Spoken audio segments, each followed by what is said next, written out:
1980-81 Pontiac Trans Am dash installation.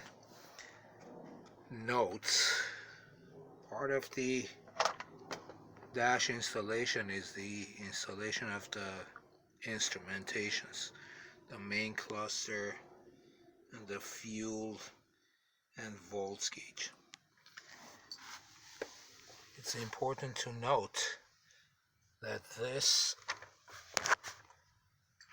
ground cable here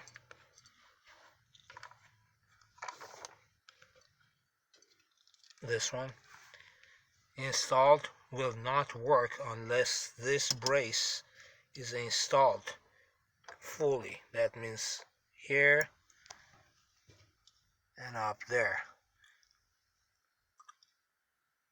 right there. If it's not installed, the ground will not be complete and the gauges will not work. So keep that in mind.